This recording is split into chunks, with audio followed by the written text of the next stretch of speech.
Ladies and gentlemen, picture this. It's 1994. Nelson Mandela's walking out of prison. The whole world is watching South Africa pull off what everyone thought was impossible, a peaceful transition from apartheid to democracy. The ANC had just won the election with 62% of the vote, and honestly, who could blame the people for looking for saviors? And they found them. The party had spent decades fighting for freedom. They had international credibility and they had a plan. The Reconstruction and Redevelopment Program promised houses, jobs, education, healthcare, basically everything that had been denied to the majority of South Africans for centuries. Fast forward 30 years, and well, let's say things didn't go exactly according to plan. Let's start with the housing promises, right? The comedy of errors. Remember when the ANC promised everyone would have proper housing? Everyone. They said they'd build 1 million houses, and to be fair, they did build houses. Lots and lots of houses. The problem is many of them started falling apart faster than a cheap umbrella in a Cape Town wind. We got RDP houses that were basically 4 walls and hope. Some didn't even have that. They were houses delivered without roofs. Houses that collapsed before anyone moved in. And houses built so far from economic opportunities that people joked they were basically exile camps with better weather. The housing delivery numbers looked great on paper. But when your new house's roof caves in during the first rainstorm, those stats don't mean much. It's like bragging about cooking dinner when all you did was heat up a can of beans and forget to open it first. And don't even get me started on the corruption in these housing contracts. Officials somehow managed to turn building homes for the poor into building wealth for the connected.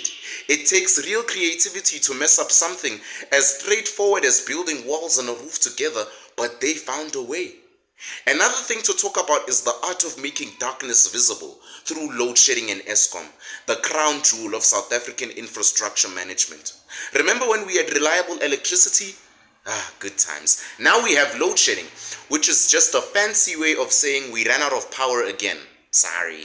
The ANC inherited a power utility that actually worked. Eskom was generating enough electricity for the country and even exporting to neighboring countries. But somehow along the line, they managed to turn a functioning power company into a black hole that swallows money and spits out darkness. How do you break something that was working? Well, first, you delay building new power stations for about a decade, okay? Then you hire people based on political connections and race rather than actual engineering knowledge, okay? Add in some creative accounting, a few billion rand consulting fees to well-connected companies, and voila, you've created a power crisis that makes the rest of Africa look at you and saying, yikes, maybe we should help them out. The really impressive part, though, is how they managed to make load shedding sound normal. Oh, stage 4 load shedding today? Oh, that's not bad, mate. At least it's not stage 6, yeah? We've been gaslit into thinking planned power outages are just part of modern life, like traffic or bad Wi-Fi. And Medupi and Kusile power stations, those projects were supposed to solve our electricity problems. Instead, they became case studies in how to spend twice as much money as planned, take 3 times as long as promised, and still deliver power plants that don't actually work properly. It's like ordering a Ferrari and getting a bicycle with a note that says close enough. But the real masterpiece of mismanagement was state capture. This wasn't just regular corruption. You see, this was corruption with vision, corruption with ambition, corruption that had its own business plan and quarterly targets. The Gupta family basically turned South Africa into their personal ATM, and somehow the ANC leadership acted surprised when people noticed, what? We had no idea that our friends who kept buying us expensive gifts and holidays might have wanted something in return. State-owned enterprises became feeding thoroughs for connected individuals. National airlines started getting stolen from, like SAA. Billions of rand spent. Billions of rand disappearing. How do you bankrupt an airline when you literally own the airports? That takes special talent. Transnet, the freight and logistics company, discovered new and creative ways to make moving things from point A to point B incredibly expensive and unreliable. They turned logistics into an art form, specifically the part of making Simple things impossibly complicated. And then there's the SABC, the national broadcaster, which managed to accumulate debt while broadcasting the same content repeatedly and paying executive salaries that would make private sector CEOs jealous. They turned public service broadcasting into how to spend public money on questionable programming decisions. Jacob Zuma's presidency, though, deserves its own chapter in the textbook of how to not ruin a country. The man turned presidency into a performance art, except no one was laughing because it was our country this time. Not so funny when it happens to you, is it? The man should have written a book of how to not run a country. Costing hundreds of millions of rands, he became a symbol of everything wrong with ANC governance. A swimming pool became a fire safety feature, and cattle enclosures became security installations. The creativity was impressive, the audacity breathtaking. And who could forget the constant cabinet reshuffles? Zuma changed finance ministers more often than most people changed their phone cases. Each time the rand took a dive, and each time we were told this was all part of a master plan that would become clear eventually. Spoiler alert, it never did. The arms deal investigations, the spy tapes, the 783 charges that kept piling and disappearing like watching a legal plot where the plot keeps changing and no one can remember which season we're on anymore. It was all ridiculous. All ridiculous. And while all this was happening, the country's infrastructure was falling apart. Roads developed potholes so big they qualified as geological features. Bridges started looking like they were held together by good intentions and duct tape. Water infrastructure became a game of chance. Would there be water today? Would it be clean? Find out next time on the next episode of Dragon Ball Z. That became daily mysteries for millions of South Africans. The passenger rail system, once the pride of Africa, turned into something resembling a post-apocalyptic movie set. Trains were stripped of everything valuable, including the cables that made them run. PRASA somehow managed to take public transport make it so unreliable that people rather spend time being stuck in traffic and wasting their money on petrol than entering any of those trains. The education system, textbook deliveries became annual dramas. Would they arrive on time?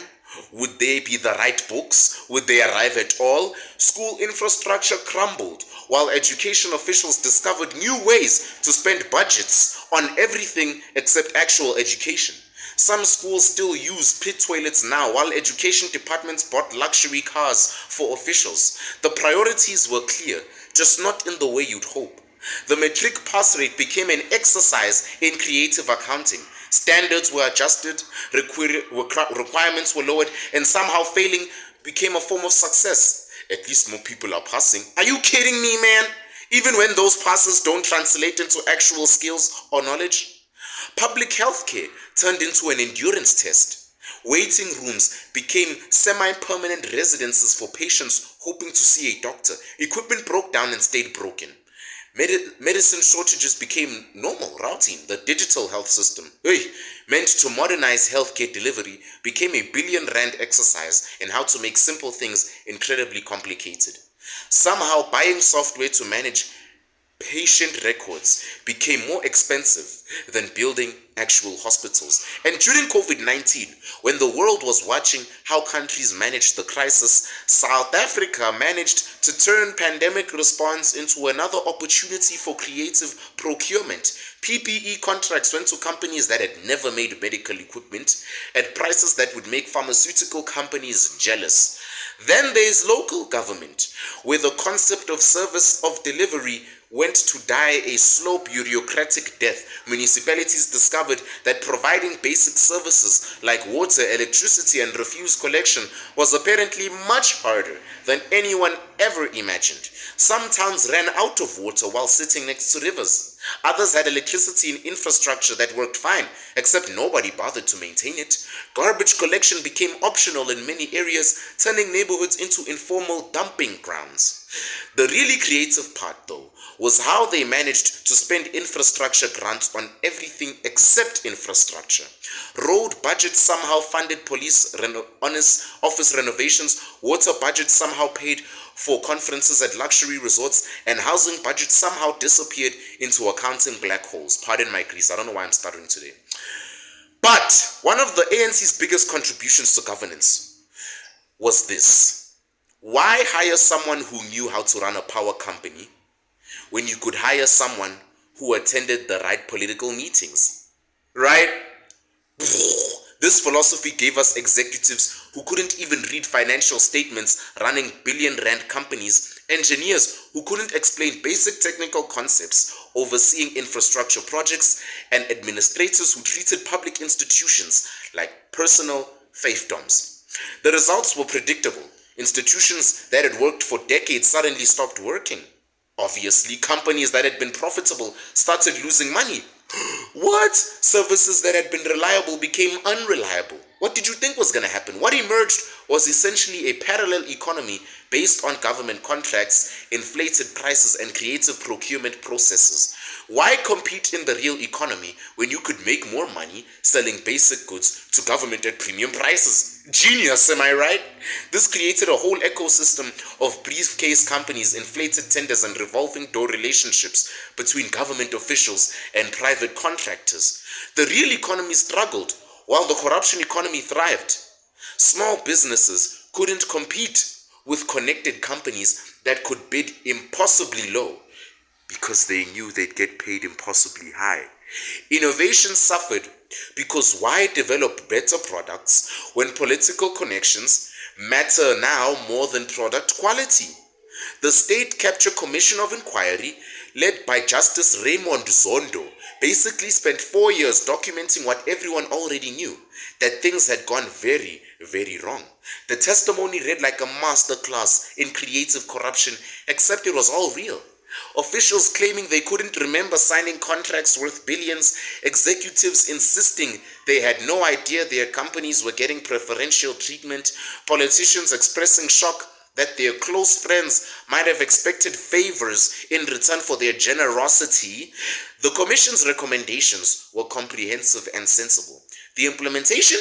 Well, that's still a work of progress, and by work of progress, I mean mostly ignored by everyone who hopes people forget about it, right? The economic impact of all this mismanagement has been spectacular, and not in a good way. South Africa went from being Africa's economic powerhouse to being the country that other African nations worry about. Unemployment hit levels that would be considered crisis situations in most countries. Youth unemployment reached numbers so high that economists started inventing new categories just to describe the situation. The rand became a currency that moved based on rumors, scandals, and whether or not the president would be appearing in court that week. International investors developed a nervous tick every time South African news appeared in their feeds. GDP growth became something economists discussed in theoretical terms like unicorns or unbearable load-shedding schedules. The country that was supposed to be leading Africa's Renaissance era instead became a case study in how to waste potential. But the real tragedy isn't in the economic stats or the infrastructure failures. It's how in all of this, how it all affected ordinary South Africans. People that should have grown up believing in democracy instead grew up watching democracy fail to deliver on its promises. Young people who should have been optimistic about their future instead became experts in navigating dysfunctional systems. Students learned to study by candlelight during load shedding.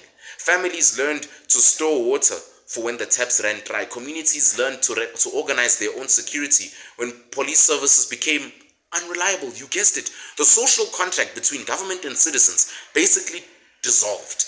People stopped expecting services and started creating their own solutions. Private security, private healthcare, private education, backup generators, you name it, we started it. South Africans became experts in entrepreneurship and working around their own government. And then came the 2024 elections, and suddenly the ANC discovered that voters had been paying attention all along after all. For the first time since 1994, they lost their outright majority, getting just over 40% of the vote. The reaction from the ANC leadership was fascinating, a mixture of shock, denial, and sudden promises to do better. As if 30 years of evidence wasn't enough, they needed an electoral catastrophe to realize that maybe, just maybe, people were not happy with the status quo. The scramble to form coalitions and remain in power revealed just how disconnected the party leadership had become from ordinary South Africans. They seemed genuinely surprised that people might vote for other parties when basic services weren't being delivered. Ding dong ANC, you suck. The government of national unity that emerged after 2024 was basically the ANC's admission that they couldn't govern alone anymore. Having to share power with the DA, IFP and other parties was like watching someone who had been driving badly for 30 years suddenly have to let other people take the wheel. The irony, though, wasn't lost on anyone. The party that had fought for majority rule now had to learn how to govern through compromise and coalition building. It was democracy in action, just not the way the ANC had planned it.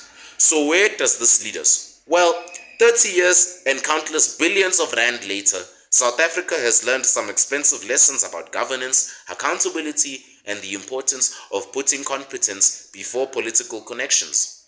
The good news is that democracy worked. Eventually, voters got tired of broken promises and voted for change. The bad news is that it took 3 decades and immeasurable damage to the country's potential for this reckoning to happen. The ANC story is essentially a case study in how a liberation movement can lose its way when it forgets that winning elections is just the beginning, not the end of the job. Fighting for freedom is one skill set. Actually governing a modern country is a completely different one. Tell me if I'm telling lies. If there's one thing South Africans have perfected over the past 30 years, it's the ability to find humor in the most ridiculous situations. We've turned load shedding into a social event, made potholes tourist attractions, and developed a whole comedy industry based on political satire. That's how bad it's gotten over here. The memes about government incompetence, they became more reliable than government services. Social media became a support group for people trying to navigate dysfunctional systems. And somehow, through it all, South Africans maintained their sense of humor and their resilience. Maybe that's the real lesson here. Not about how badly things can go wrong, but how people can adapt, survive, and even thrive despite their government's best efforts to make life difficult. The ANC may have broken many things over the past 30 years, but they couldn't break the South African spirit. And that, perhaps, is the most important thing they failed to steal. Tell me what you think in the comment section. This is the Sambit. Follow me on Twitter and Instagram, and like always, I'll see you next time.